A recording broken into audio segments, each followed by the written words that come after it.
Hello, I'm Paul Simon from Suffolk Chamber of Commerce, and I'm joined by Ashley Shorey-Mills, the head of the Sizewell C Supply Chain, which is run by the Chamber, and Miles Vartan, who was at the very conception of the relationship between what was then EDF and Suffolk Chamber of Commerce. Now, we have just heard that the development consent order has been triggered, which is good news. So I've brought these two chaps together just to get their initial response. So Ash, from your perspective and your teams, yes.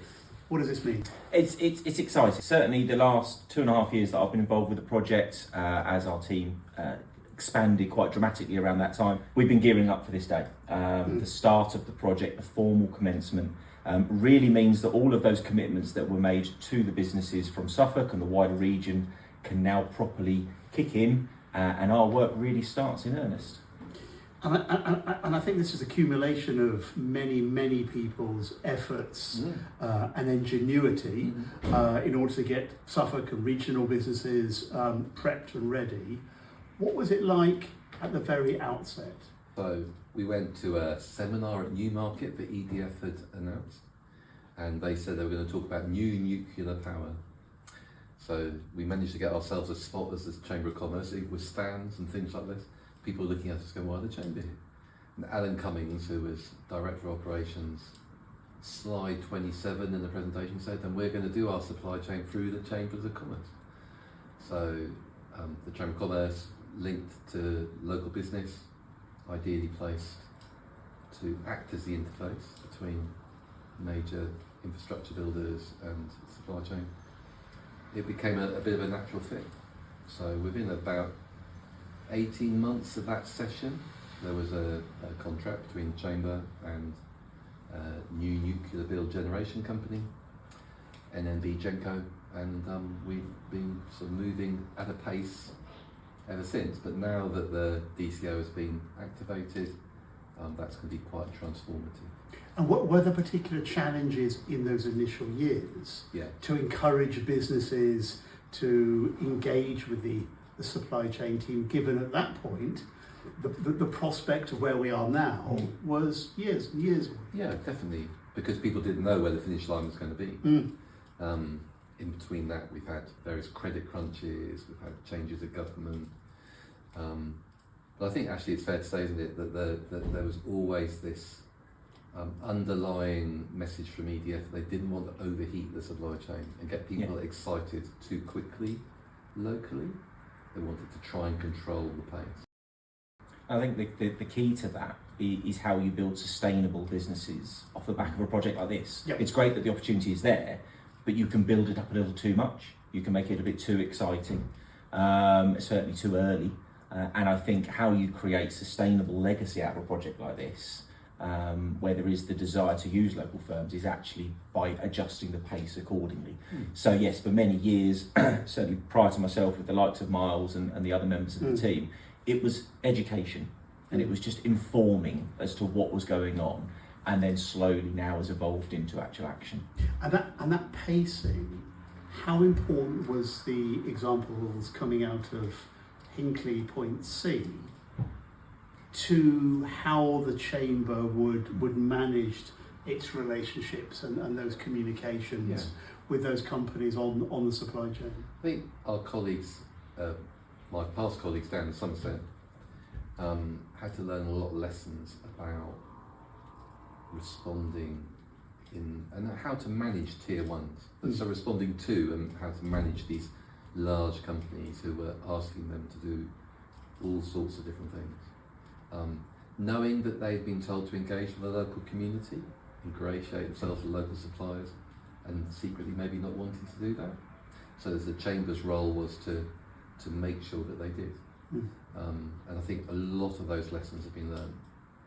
Now we're at Sizewell and Sizewell C, and that I think it would be highly unlikely actually to find a top tier supplier who hasn't got it tattooed somewhere on their brain as to the importance of using local supply chain, and that there could be a deal breaker if they don't. Yes. So and actually, just on that, can you give us a sense of the size of the prize, if you like, for both Suffolk but wider East Anglian businesses and SMEs in particular? Yeah, I mean, obviously the project itself made the commitments. So through the development consent order, which is why it's so important that it's been triggered, and this announcement, there's that guarantee of £125 million per year. Yeah. Which for Suffolk, which is roughly about 1.5 billion over the course of the project.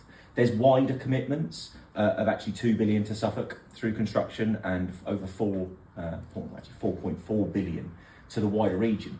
So those sort of figures, they now slip off our tongue because we're so used to saying them, but they're such huge numbers. You know, £4.5 billion to local businesses that are going to have this opportunity to work on a project like this that will be transformative to them. Exactly. So it's our role to ensure that those commitments are met, as Miles says, that those tier one experts in this project, a lot of them that are working down at Hinckley, that come to Suffolk, that understand that the local businesses can help them hit those commitments, hit those targets. So where they're contracted and mandated to do so, actually the desire is there to want to do the right thing to businesses from Suffolk, Norfolk and the rest of the region. And whilst we're on the issue of scale, just can you give us a sense of how big your team is now? We heard we heard the initial conversations. Basically it was Miles, and then one or two others joined. Give us a sense of how well prepared Suffolk Chamber is, since the Chamber is running the supply chain team, is to really support those local and regional businesses. And can you give us a sense of how big the supply chain now actually is? I mean, how many businesses have signed up? So, I mean, the team that the Chamber now has is now 7 strong, right. And that's grown slowly over time. And again, a bit like the project has increased quite dramatically over the last couple of years. And we all form slightly different roles, but to ensure that we're able to perform what Sizewell and the tier one contractors need us to do, but actually importantly flip that around what the local key stakeholders and the businesses need us to as well. So we have our team that are out informing and educating, and then we have the other side of our team that's very much working direct with the project to ensure that we can match up what the opportunity is with the local businesses. And so our role over the last couple of years has been more about that educating and flag waving for the project. And with the DCO triggering, that now means we move away from that and into very much the upskilling, the getting businesses ready and positioning Suffolk and regional firms in exactly the right place for where they're going to fit within this project. And one of those businesses is yours. Yeah, now you've moved on from running the supply chain a few years ago. Do you want to give us a sense of your sense of excitement and the opportunity that may be being presented now with this go for your company and similar companies? So we're a risk management company, so we help businesses in a very proactive way manage risk. So you want to be positioning yourself along various ISOs, health and safety, sustainability, all this type of business as to how you are going to attract a tier one to take you seriously. And you don't necessarily need to be a huge business to be able to do that. But I just want to go back on the hard miles that the Chamber have done in terms over the years, literally more than a decade, in terms of making sure that people put this in, aware of what's going on. So the Chamber, you know, if you counted up the number of events that I went to right through over to what the team does now, it's going to be hundreds and hundreds of events where the Chamber have supported the client in terms of, and affect the government in terms of making sure that this is in the forefront of people's minds. Now, I've been approached by companies now who are saying, Miles, how can you help us? And it's going to be relatively straightforward in terms of being able to provide them with packages and processes and help them do risk assessments, all sorts of stuff in terms of making sure that their chance of winning work has been improved. Yeah. And the probability to be, and really you want to be taken seriously when you're making your bid.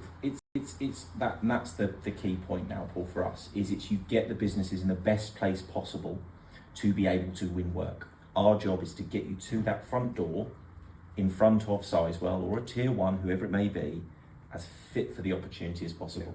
Is it too late for businesses who haven't registered yet? No, this is a 10 to 12 year project. So yes, we're excited. It's formally starting, and so much more now happens. By triggering the DCO, so much more happens with regards to the type of work that can be undertaken, the amount of investment that's coming to the region now starts formally.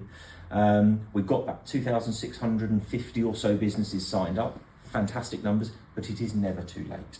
We still, when we speak to our colleagues in Somerset, they have new businesses signing up every week. So it's never too late. It doesn't matter what size of business and what sector you're in. As Miles says, whether you're risk management like Miles is, where you're supporting businesses who are wanting to work for another business who are working for Sizewell, it stretches so far down the supply chain and the opportunity is so vast that we need to hear from absolutely everyone. And then the final question is very much for both of you. What do you want to see happening with this project throughout 2024? What does success look like? Ash first. Success for us is getting businesses ready for this opportunity. Okay. So we know it's now started. We know the opportunity is real. Our work is to get as much information, extract that info out of the project, to then understand what is needed by Sizewell and by the tier ones, find those businesses locally, which is why we need them to sign up, so that we can understand who you are, what you need to do, and then we'll help deliver that support to get you as ready as possible for this. Great. Miles. Well, working as Vartan Consultancy, but also working with the Chamber, we're going to help with this getting ready. And by the time that businesses put forward their tenders, the gap between where they are now to where they're going to be will be much smaller in terms of their readiness. So everybody's going to work together so that businesses can provide an engaging, sustainable proposal. Good, gentlemen, thank you. Very good advice on a happy and optimistic day. Yeah, absolutely. Thank you. Let's move forward.